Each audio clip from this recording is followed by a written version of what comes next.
మునుపటి భాగంలో ఈ మంత్రాల ముందు ఉన్న ఆ ఇద్దరు పిల్లలు కాస్త ఒక్కసారిగా ఒక భయంకరమైన మాంత్రికుడు వలె మారిపోయారు. అది అంతా చూస్తూ ఈ యొక్క కబీరాతో పాటు ఈ మంత్రాలవ్వ కూడా ఒక్కసారిగా ఆశ్చర్యపోయారు. ఈ మంత్రాలవ్వ ఆ మాంత్రికుడితో ఇలా అంటూ ఉంది, అరే ఎంతటి మోసం! చిన్నపిల్లల వలె మమ్మల్ని మోసం చేసి ఇలా రప్పించుట నీకు వీరత్వం కావచ్చు, కానీ దుష్టుడు ఎప్పటికైనా అంతమందాల్సిందే. ఎట్టి పరిస్థితుల్లోనూ నువ్వు నాపై విజయం సాధించలేవురా మూర్ఖుడా. నా మంత్రశక్తిని వశం చేసుకోవాలనుకున్న నీ యొక్క దురుద్దేశం ఎప్పటికీ సాగదు అని మంత్రాలవ్వ ఆ మంత్రగాడితో చెబుతూ ఉంది. ఆ మాటలు విన్న ఆ మంత్రగాడు ఒక్కసారిగా కోపావేశంతో రగిలిపోయి ఇలా అంటూ ఉన్నాడు, మంత్రాలవ్వ, ఇది నీ యొక్క మంత్రాల గృహ కాదు. ఇప్పుడు నువ్వు నా అష్టదిగ్బంధంలో బందీగా ఉన్నావు. నీ సర్వశక్తులు ఏమీ ఎక్కడ పని చెయ్యవు. నీ మంత్రోచ్చరణ కూడా నా పైన పని చెయ్యదు. ఇప్పుడు ఇక్కడ నిన్ను చంపి పాతేసినా సరే ఎవ్వరికీ తెలియదు. ఇక నీ చావు నా చేతిలోనే. పద, నిన్ను గ్రీష్మశక్తికి బలి ఇస్తాను. ఇప్పుడే నా గ్రీష్మ గృహలోనికి తీసుకుని వెళ్ళి నిన్ను అక్కడికక్కడే ముక్కలు ముక్కలుగా నరికి గ్రీష్ముడికి నైవేద్యంగా పెడతాను. ఓం క్రీం శక్తిని, ఓం క్రీం మాయా కపాలిని అని మంత్రాలు చదవగా ఒక భయంకరమైన రూపం గాల్లో ఎగురుకుంటూ నేరుగా వచ్చి ఈ మాంత్రికుడు ముందుకు ప్రత్యక్షమైంది. ఈ మాంత్రికుడు వెంటనే ఆ భయంకరమైన రూపంతో ఇలా అంటూ ఉన్నాడు, ఓ ఈ మాయా పిశాచి, ఈ మంత్రాల ముసలి యవ్వని బంధించి మన గ్రీష్మ శక్తి గృహలోనికి తీసుకుని రావాలి. త్వరగా బలికి సిద్ధం చెయ్యండి అని ఈ యొక్క మాంత్రికుడు ఆ భయంకరమైన రూపంతో చెప్పాడు.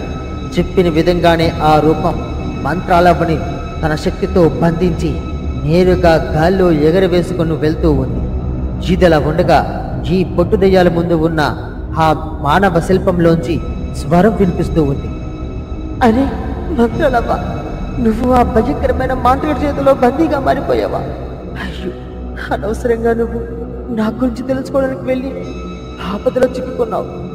నా ఇల్లారా, పొట్టు దెయ్యాలారా, వెళ్ళండిరా, వెళ్ళండి, మంత్రాలవ్వని రక్షించండి, త్వరగా వెళ్ళండి అని ఈ యొక్క మానవ శిల్పరూపంలో ఉన్న ఆ వ్యక్తి ఆత్మఘోషతో చెబుతూ ఉన్నాడు. అది అంతా విని ఈ పొట్టు దెయ్యాలు ఇలా అంటూ ఉన్నాయి, అరే నాన్నగారు, మాకు వెళ్దామనే ఉంది, మంత్రాలవన్నీ కాపాడుకోవాలనే ఉంది, కానీ ఏమిటో మా శరీరంలోంచి ఒక్క అణువు కూడా చలనం లేకుండా అయిపోయింది. కదలలేకపోతున్నాం, శ్వాస కూడా తీసుకోలేకపోతున్నాం. మాకు ఇక్కడ ఏం జరుగుతుందో అర్థం కావడం లేదు. ఎవరైనా మనకి సహాయం చేస్తే బాగుండు, మంత్రాలను రక్షించుకోలేకపోతున్నాం అని ఆ పొట్టుదయాలు కూడా చాలా బాధపడుతూ ఉన్నాయి. ఇంతలో నేరుగా అక్కడికి ఒక దోమ ప్రత్యక్షమయ్యి ఈ పొట్టుదయాల ముందుతో ఇలా అంటూ ఉంది, అరే ఏమైంది పొట్టుదయ్యాలారా, ఎందుకు మీరు అలా బిగిసిపోయారు? అయినా ఇక్కడికి రావాల్సిన అవసరం మీకేముంది? చెప్పండి, మాట్లాడండి అని ఆ దోమ మాట్లాడుతూ ఉంది. అది ఎంత వింటూ ఈ యొక్క పొట్టుదయాలు ఇలా అంటూ ఉన్నాయి, అరే మిత్రమా, వచ్చావా? ఎవరు మాకు సహాయం చేయలేమో అనుకున్నాం. నీ వల్ల మేము ఇప్పుడు ఇక్కడ బందీకాల నుంచి బయటికి వస్తాం. స్నేహితుడా, మాకు ఒక సహాయం చేయగలవా? మమ్మల్ని ఈ చెర నుంచి విడిపించగలవా? నువ్వు నేరుగా గృహం వద్దకు వెళ్ళి మంత్రాల శిష్యుడైన కబీరుడు వద్దకు వెళ్ళి ఇక్కడికి తీసుకుని రాగలవా? త్వరగా వెళ్ళు, మాకు సహాయం కావాలి. ఇప్పుడు మంత్రాలవ్వ ఒక భయంకరమైన మాంత్రికుడి చేతుల్లో బందీగా మారిపోయింది. త్వరగా వెళ్ళు మిత్రమా, త్వరగా అని పొట్టుదయాలు రెండు ఆ యొక్క దోమతో చెబుతూ ఉన్నాయి. ఆ మాటలు విన్న దోమ ఇలా అంటూ ఉంది, అరే అవునా, మీరు చెప్పేది నిజమా? సరే, తప్పకుండా ఇప్పుడే బయలుదేరి వెళ్ళి ఆ మాంత్రికుని తీసుకొని వస్తాను. అంతవరకు మీరు జాగ్రత్తగా ఉండండి. మంత్రాలవన్నీ కాపాడుకోవడం మన బాధ్యత కూడా. ఇప్పుడే వెళ్తాను అని చెప్పి ఆ దోమ కూడా ఆకాశంలో చాలా వేగంగా ఎగురుకుంటూ వస్తూ ఉంది. కొద్ది సమయానికి ఆ మాంత్రుడి ముందుకు ప్రత్యక్షమైంది. చెప్పిన విధంగానే ఆ దోమ ఎగురుకుంటూ నేరుగా ఒక మాంత్రికుడి వద్దకు ప్రత్యక్షమైంది. ఆ మాంత్రికుడితో ఆ దోమ ఇలా అంటూ ఉంది, అరే అయ్యా, వందనాలు అయ్యా, మీతో మాకు ఇప్పుడు చాలా అవసరమైన పని ఉంది. మీరు లేకపోతే మంత్రాలతో పాటు పుట్టదయ్యలు కూడా చాలా పెద్ద ప్రమాదంలో చిక్కుకున్నారు. మంత్రాలను బలి ఇవ్వడానికి ఒక భయంకరమైన మాంత్రికుడు బంధించి తీసుకుని వెళ్తున్నాడంట. అయ్యా, మీరే సహాయం చేయాలి అని ఆ దోమ ఆ మాంత్రికుడితో చెబుతూ ఉంది. ఆ మాటలు విన్న ఆ మాంత్రికుడు ఒక్కసారిగా ఆశ్చర్యపోయి ఇలా అంటూ ఉన్నాడు, అరే ఏమిటి దోమ నువ్వంటున్నది?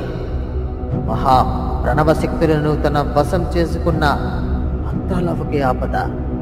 మంత్రాల పర నిర్వహణలో ఎప్పుడు తనదైన దీక్షలో ఉంటూ ఆ పొట్టు దెయ్యాలకు ఆపద. అరే ఎవరు అంతటి శక్తివంతమైన ఆ మాంత్రికుడు ఎవడు?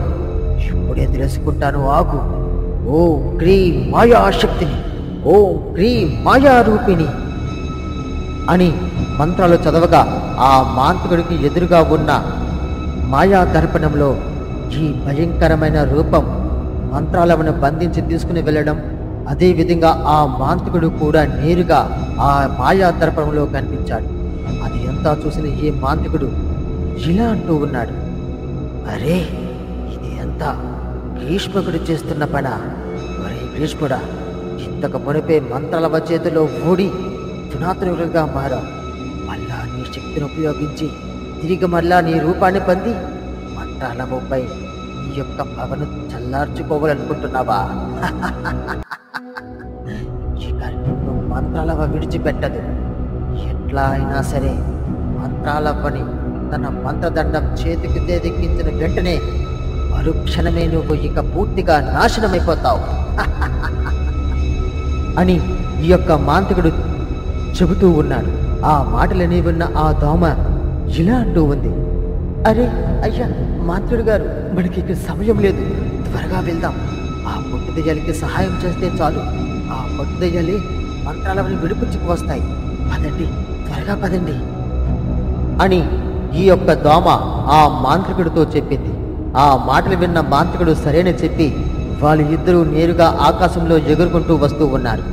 ఇంతలో ఒక్కసారిగా ఈ మాంత్రికుడు ఆ దోమతో ఇలా అంటూ ఉన్నాడు, మిత్రమా, దోమమిత్రమా, నువ్వు నేరుగా మంత్రాలవని బంధించిన ఆ భయంకరమైన గ్రీష్ముడి యొక్క గృహలోనికి వెళ్ళు. నీ యొక్క రూపం వాడికి తెలియదు గనక మంత్రాలవతో నువ్వు నేరుగా సంభాషించవచ్చు. ఏ ఒక్క చిన్న సమయంలో అయినా సరే మంత్రాలవను చేరుకుంటే చాలు, ఇక్కడ ఖచ్చితంగా పుట్టుదలని విరుకుచి తీసుకుని వస్తాను.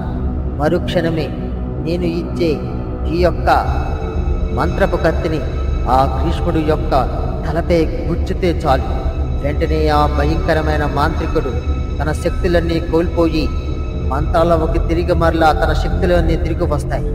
వెళ్ళు, త్వరగా వెళ్ళు, నేను ఇక్కడ పట్టుదలను సంరక్షిస్తాను, త్వరగా వెళ్ళు అని ఆ మాంత్రికుడు ఆ దోమతో చెప్పాడు. చెప్పిన విధంగానే దోమ నేరుగా ఆ భయంకరమైన మాంత్రికుడు గ్రీష్మకుడు ఉన్న ఆ గృహ వద్దకు వెళ్తూ ఉంది. ఈ యొక్క మంత్రాలవని ఆ భయంకరమైన రూపం బంధించుకొని గాల్లో ఎగురుకుంటూ వస్తూ ఉంది. ఇంతలో ఈ యొక్క మాంత్రికుడు నేరుగా ఎక్కడైతే పొట్టుదయ్యాలు బంధింపబడి ఉన్నాయో ఆ భయంకరమైన గృహలోనికి ప్రవేశించి ఈ పొట్టుదయ్యాల ముందు నిలుచొని ఇలా అంటూ ఉన్నాడు, వచ్చితిని మిత్రమా, వచ్చితిని. పొట్టుదయ్యల్లారా, నీకు వచ్చిన ఆపదేమీ లేదు. ఇక మనకి ఎంత విజయమే. బందీగా ఉన్న మంత్రాలవ కూడా ఇక నీటితో విడుదల చెందుతుంది. ఇక ఆ భయంకరమైన గ్రీష్మ మాంత్రికుడు నీటితో పూర్తిగా నాశనం అయిపోతున్నాడు అని ఈ యొక్క మాంత్రికుడు చెప్పగా ఆ పట్టుదయలు రెండు ఇలా అంటూ ఉన్నాయి, అరే అయ్యా మాంత్రుడు గారు, మమ్మల్ని ఈ చెర నుంచి విడిపించండి. ఏదో భయంకరమైన శక్తి మమ్మల్ని ఇక్కడే బంధించి ఉంచింది. పైగా మా నాన్నగారి ఆత్మ కూడా ఈ శిల్పంలోనే ఉండిపోయింది. మా నాన్నగారి ఆత్మను కూడా విడుదల చేసి తన ఆత్మకి శాంతి కలిపేలా చేయండి అని ఆ పొట్టుదయ్యలు రెండు ఈ మాంత్రికుడితో చెప్పాయి. ఆ మాటలు విన్న మాంత్రికుడు ఇలా అంటూ ఉన్నాడు,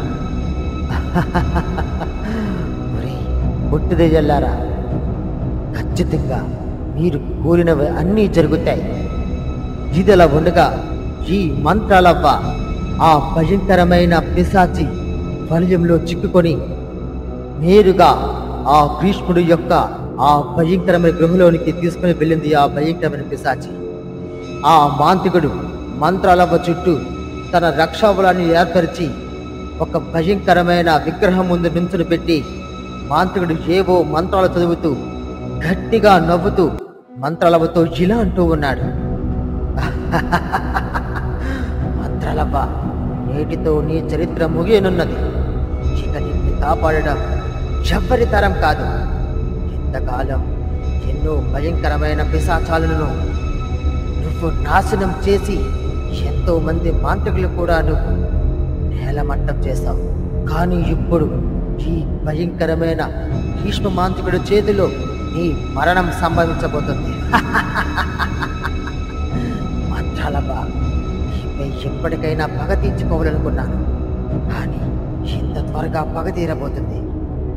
ఈ భయాపిశాచాలారా, వెంటనే నా ముందుకు ప్రత్యక్షమవ్వండి అని ఆ మాంత్రికుడు చెప్పగా భయంకరమైన పిశాచాలు కొన్ని అక్కడికి ప్రత్యక్షమయ్యాయి.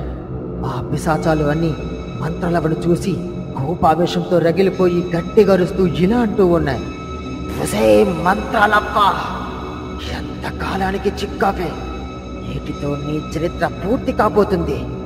ఎంతకాలం మమ్మల్ని చంపి బంధించి చిత్రహింస చేసిన నిన్ను ఈ రోజుతో నిన్ను శాశ్వతంగా పూర్తిగా నాశనం చేస్తాం.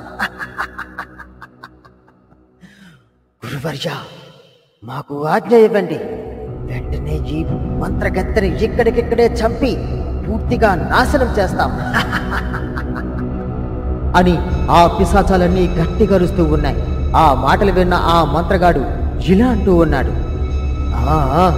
ఆగండి పిశాచాలారా, ఈ యొక్క మంత్రాలవన్నీ బలి ఇవ్వాలంటే అర్ధరాత్రి 1 గంట అమావాస్యక రోజు ఆకాశం నుంచి ఒక కటిక చుక్క నేల పడుతుంది.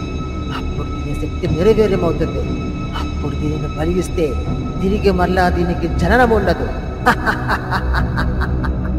అప్పుడు మీరు అనుకున్న విధంగానే ఈ మంత్రాలవన్నీ బలి తీసుకోండి అని ఆ మంత్రగాడు ఆ పిశాచాలతో చెప్పాడు. ఆ మాటలు విన్న ఆ పిశాచాలన్నీ సరేని చెప్పి మంత్రాలను చంపడానికి ఎదురు చూస్తూ చుట్టూ ఉన్నాయి. ఇది అంతా ఈ దోమ రూపంలో ఉన్న ఈ మంత్రాలవ్వ శిష్యుడు వింటూ ఆలోచిస్తూ నేరుగా మంత్రాలవ్వ ముందుకు వెళ్ళి ఇలా అంటూ ఉన్నాడు, అరే మంత్రాలవ్వ, ఎలా నిన్ను కాపాడుకోవడం ఎలా? ఈ భయంకరమైన పిశాచాల చుట్టూ ఈ మాంత్రుడు నిన్ను బంధించాడు. ఇప్పుడు నిన్ను కాపాడుకోవడం ఎలా? నాకు అర్థం కావట్లేదు మంత్రాలవ్వ. అవ్వ, ఏం చేయలేదు చెప్పు మంత్రాలవ్వ అని ఆ దోమ ఎవ్వరికీ వినిపించకుండా కేవలం మంత్రాలవ్వకే వినిపించేలా ఒక సూక్ష్మ మంత్రం ద్వారా మంత్రాలవ్వతో మాట్లాడుతూ ఉన్నాడు. మంత్రాలవ్వ కూడా నేరుగా ఆ దోమతో ఇలా అంటూ ఉంది, ఒరే నరుడా, నువ్వు నాకు సహాయం చేయవలసింది ఒకే ఒకటి. అమావాస్య రోజు రాత్రి 1 గంట సమయానికి పడే ఆ నక్షత్రం నేలపై పడకుండా చూడు చాలు. మరుక్షణమే నేను ఎట్టి పరిస్థితిలో ఉన్నా, ఆఖరికి మరణించినా సరే తిరిగి మళ్ళా నేను జన్మించగలను. నా శిష్యులందరినీ నీ వెంట తోడ్కని ఇక్కడికి రా. సరిగ్గా వీరు నన్ను చంపిన మరుక్షణమే నా శిరస్సుని వీళ్ళు ఈ భయంకరమైన పిశాచికి అర్పణమిస్తారు. వెంటనే ఆ శిరస్సును తీసుకొని నేరుగా ఈ ఊరికి అభిముఖంగా ఉన్న సరస్సులో నా శిరస్సుని 3 సార్లు ముంచితే చాలు. తిరిగి మరలా నేను ప్రాణం పోసుకుంటాను. వెళ్ళు, త్వరగా వెళ్ళు అని ఈ మంత్రాలవ్వ ఆ దోమతో చెప్పి, ఆ మాటలు విన్న దోమ సరేని చెప్పి చాలా వేగంగా ఎగురుకుంటూ మంత్రాలవ్వ శిష్యుల యొక్క ఉన్న ప్రదేశాలు అన్నింటికి వెళ్ళి ఆ మంత్రాలవ్వ శిష్యులందరినీ ఒక దగ్గర సమావేశపరిచింది. వాళ్ళందరితో జరిగిన విషయమంతా తెలియజేసింది. ఈ యొక్క మంత్రగాళ్ళందరూ ఇలా అంటూ ఉన్నారు, అరే మంత్రాలవ్వకి బందీనా? మంత్రాలవ్వని చంపబోతున్నారా? అసంభవం. మంత్రాలవ్వ దగ్గర శక్తులు నేర్చుకున్న ఈ శిష్యులు ఉన్నంత వరకు మంత్రాలవ్వకు ఎటువంటి హాని కలగలేపం. సోమరాజా, పదండి వెళ్దాం అని చెప్పి ఆ దోమ కొన్ని దోమలుగా రూపం చెంది ఒక్కొక్క దోమపై మాంత్రికుడు ఎక్కి చాలా వేగంగా గాల్లో వస్తూ ఉన్నారు. ఇంతలో ఆ దోమకి ఈ మాంత్రికుడు అన్న విషయం ఒకటి గుర్తుకు వచ్చింది. అరే, ఇంకొకటి విషయం, మంత్రాలవ కూడా నాకు ఒక సంగతి చెప్పింది. ఆకాశ వీధిలో సరిగ్గా రాత్రి 1 గంట సమయానికి అమావాస్య రోజు ఒక కటిక నక్షత్రం కిందకు పడుతుందంట. ఆ నక్షత్రం నేలపై పడకుండా చూడమంది మంత్రాలవ. మీలో ఎవరైనా ఆ నక్షత్రాన్ని పడకుండా చూడండి చాలు. మిగతా వాళ్ళు మంత్రాలవ శిరస్సును తెచ్చి ఈ ఊరికి అభిముఖంగా ఉన్న నదిలో ముంచుదాం. త్వరగా మీలో ఎవరు చేస్తారో చెప్పండి అని ఆ దోమ ఈ మాంత్రికులు అందరితో చెప్పింది. ఆ మాటలు విన్న ఒక మాంత్రికుడు ఇలా అంటూ ఉన్నాడు. సరే, తప్పకుండా చేస్తాను. మంత్రాలవని కాపాడుకోవడం కోసం నేను ఏ పనికైనా సిద్ధమే. మీరు వెళ్ళండి. అమావాస్య ఈ రోజు రాత్రి 1 గంటకి పడే ఆ కటిక నక్షత్రాన్ని నాలో లీనం చేసుకుంటాను. నేను ఏమైనా పర్వాలేదు. మంత్రాలవ బతికితే చాలు.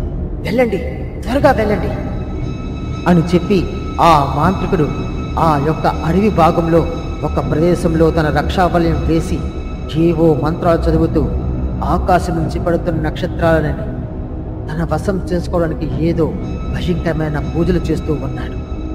మంత్రగాళ్ళందరూ ఈ దోమల సహాయంతో నేరుగా ఆ గ్రీష్మ గృహలోనికి ప్రవేశించారు. అనుకున్న విధంగానే సరిగ్గా రాత్రి 1 గంట సమయం అయ్యింది. పిశాచాలారా, సమయం ఆసన్నమయ్యింది. ఇక ఈ మంత్రాలవని మీరు బలి ఇవ్వచ్చు. త్వరగా బలి కానివ్వండి. ఆకాశం నుంచి ఆ కటిక నక్షత్రం పడే సమయం ఆసన్నమైంది. త్వరగా అని ఆ మాంత్రికుడు ఆ పిశాచాలతో చెప్పాడు. చెప్పిన విధంగానే ఆ పిశాచాలు మంత్రాలవ్వని ఒక బండరాయిపై పడుకోబెట్టి ఒక పెద్ద కత్తితో మంత్రాలవ్వ శిరస్సుని అక్కడికక్కడే తెగనరికాయి ఆ పిశాచాలు. ఆ పిశాచాలు ఆ శిరస్సు భాగాన్ని తీసుకుని వచ్చి ఒక భయంకరమైన రాక్షస విగ్రహం ముందు పుట్టి రక్తాన్ని తాగుతూ ఆనందంతో పరవశింపబోతున్నాయి. ఇది అంతా ఈ దోమపై ఉన్న మాంత్రికులతో పాటు ఈ యొక్క మంత్రాలవ అనుచరులందరూ చూశారు. వాళ్ళందరూ చాలా బాధపడుతూ ఆవేదన చెందుతూ ఉన్నారు. ఇంతలో ఒక్కసారిగా ఈ అడవి మార్గంలో ఆకాశం నుంచి పడుతున్న ఆ స్ఫటిక నక్షత్రాన్ని తన వశం చేసుకోవడానికి పూజలు చేస్తూ భయంకరమైన రక్తార్చన చేస్తూ ఉన్నాడు. ఇంతలో సరిగ్గా ఆకాశం నుంచి ఆ కటిక నక్షత్రం చాలా వేగంగా పడుతూ నేరుగా ఈ యొక్క మాంత్రికుడిపై వచ్చి పడింది. ఆ మాంత్రికుడు ఆ నక్షత్రాన్ని తన శక్తితో చిన్నదిగా మార్చి నక్షత్రం తన కడుపులో పడేటట్టు చేసుకున్నాడు. వెంటనే ఈ యొక్క మంత్రగాళ్ళకి ఆ సందేశాన్ని పంపించాడు. మరుక్షణమే ఈ దోమలపై ఉన్న ఈ మంత్రగాళ్ళందరూ నేరుగా ఆ భయంకరమైన రాక్షస విగ్రహం ముందు ఉన్న మంత్రాలవ శిరస్సును తీసుకొని చాలా వేగంగా వస్తూ ఉన్నారు. ఈ యొక్క పిశాచాలు మాత్రం మంత్రాలవ మొండం పట్టుకొని రక్తం తాగుతూ పరవశించబోతున్నాయి. మాంత్రికుడు కూడా కళ్ళు మూసుకొని తపస్సులో ఉన్నాడు.